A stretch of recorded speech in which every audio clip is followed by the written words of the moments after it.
There was a blind spot in my head. A bullet-shaped hole where the answer should be.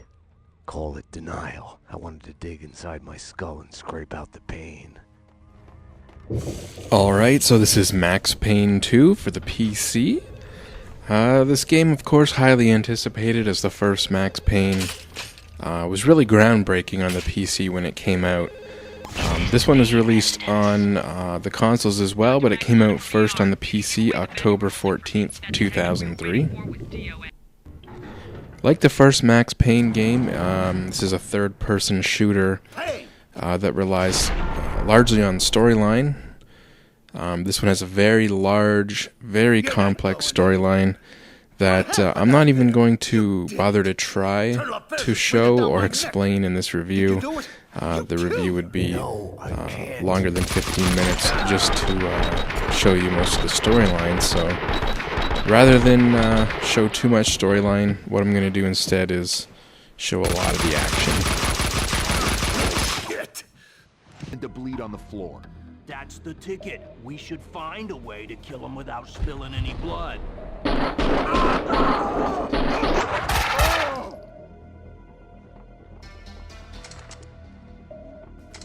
So like the first one, this one was developed by Remedy Entertainment, published by Rockstar Games, and produced by 3D Realms. This one uses the Max FX 2.0 engine, which at first glance may not seem like it's much of an improvement over the first one, but if you go back and compare them, you'll see that there's actually a lot of improvements.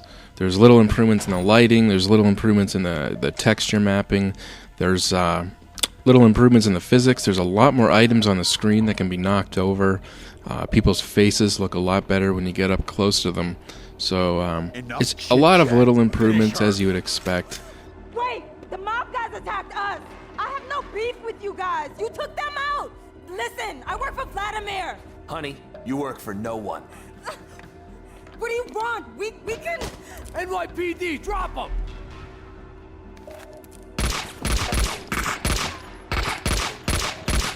Finish her! Oh God, no! Like all the bad things in my life, it started with the death of a woman. I couldn't save her. Obviously this game's not as groundbreaking as the first one was. I mean, the first one just had everything. The graphics were absolutely amazing for the time. One of the first games to use hardware TNL, which is something that was introduced with the NVIDIA GeForce range of video cards. But really it took, you know, from the time that the original GeForce came out to the time Max Payne came out, it was almost like over a year. It really took that time for the games to come out and take advantage of that hardware.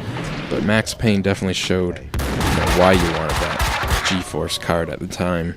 It's one of the greatest looking games for its time. And like I said, one of the first, you know, third-person shooters to really have the play mechanics of a first-person shooter. You know, oftentimes there's no issues with camera angles or anything like that. You can almost think that you're playing a first-person shooter and just think of it like that. The controls are obviously identical, WASD, AMD Strife. You know, it's always mouse look, it's always Strife, just like a first-person shooter. Just like a modern first-person shooter, even though it's in the third-person perspective.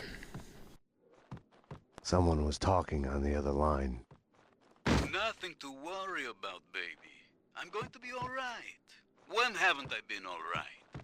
Max is here now. You know Max. I'll call you when it's over. I love you, baby. Lad, shut up and stay alive. I'm coming. Take everything. Well, like I said, this game's not as groundbreaking as the first one was.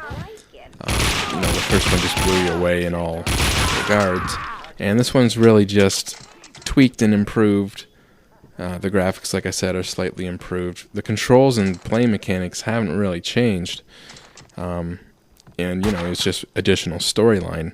Like I said, both these games rely heavily on the storyline, so a big part of the reason to play these games is for the storyline. At the time, Max Payne was one of the first games I remember that had just solid voice acting, you know, and a good storyline that came together in a shooting game. You know, if you went from earlier shooting games, there weren't many that had the kind of voice acting that this had, so that was pretty cool at the time too. But nonetheless, this is definitely an awesome game. more so if you're a big fan of the first one, then you've probably already played the second one. You know, I don't necessarily think you have to have played the first one to play the second one, but it definitely helps. Like in the first one, you can pick up items from every enemy when you kill them. Oftentimes they'll have weapons on them. They'll have ammo for the weapons you already have. And sometimes in this one they will drop painkillers. Now painkillers are what you use to refuel your health.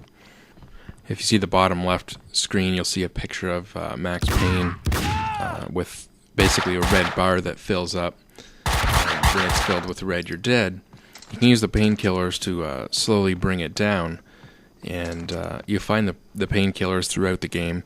One thing, like in the first game, is look everywhere. When you're looking in the levels, you know, if there's a lot of lockers or desk drawers or anything like that, open them up, and you'll find, a lot of times you'll find the painkillers, which you'll need.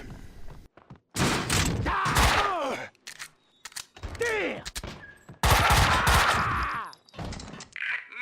my friend, it was fun for a moment there. But my gun doesn't have unlimited ammo. If you can, hurry.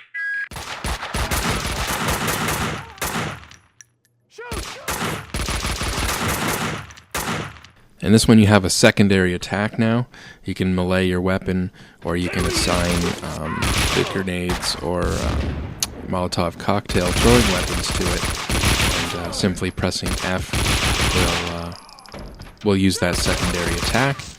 Of course, like in the first one, well, the first one basically made bullet time famous.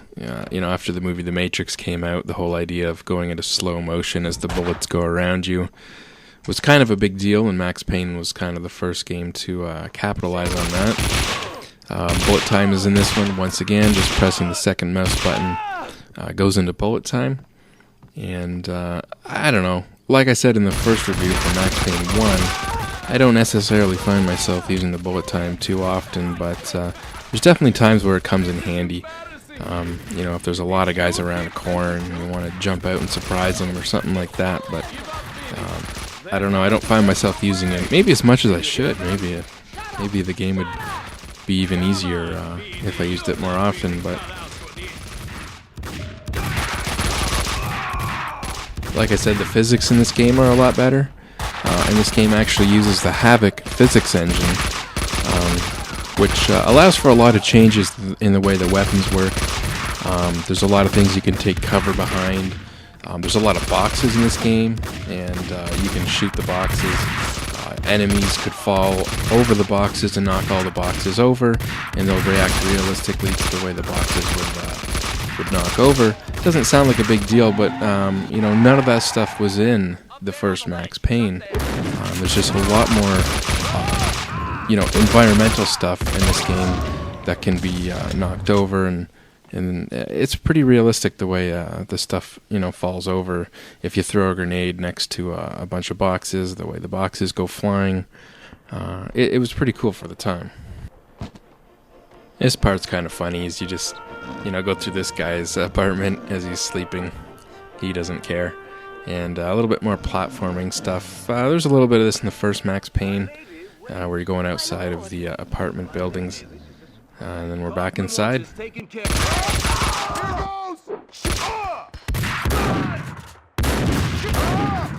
Damn.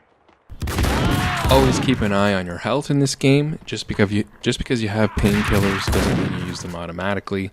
You do have to use them, and like I said, it takes time for them to actually work. So sometimes you want to just hold off and let the painkillers bring your health down.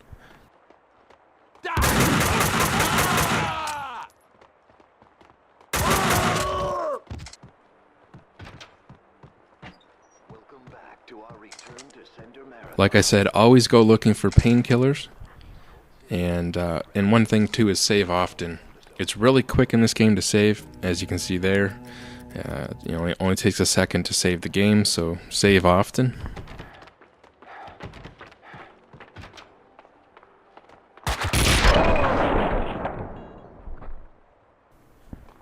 Remember to use the right weapon for the situation. Here I am shooting the shotgun at these guys. They're really too far away for the shotgun to do full damage. And you'll see just switching to the Desert Eagle pistols, how much easier it is to hit these guys that are far away. Damn.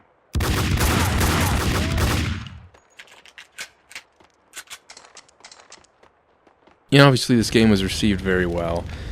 Pretty much 80% scores across the board, you know, sort of 4 out of 5s. But like I said, it really wasn't as groundbreaking as the first one. If you weren't a fan of the first one, you're not going to like this one. Like I said, the play mechanics haven't changed. It's essentially the same game. It's just, you know, it's a few years newer, like I said, so they improved things here and there, as you would expect. There's nothing that you wouldn't expect in this game, so there was nothing really groundbreaking like the first one. But, you know, the first one was a great game, so it's hard to follow up with a sequel. This is not a bad sequel at all. You know, once again, we got the storyline down pat. There's really no reason why you wouldn't like this one if you didn't like the first one, so...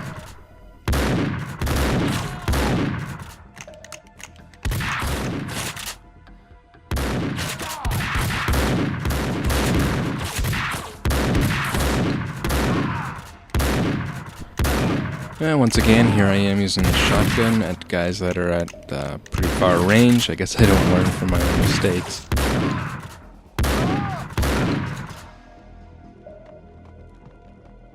And here I am dying. Apparently I can't fall down that distance. I know eventually I do need to get to the ground. Haven't figured out exactly where to go yet. That's part of the game too, here in these platforming parts. So I guess that's it for now. See you guys later.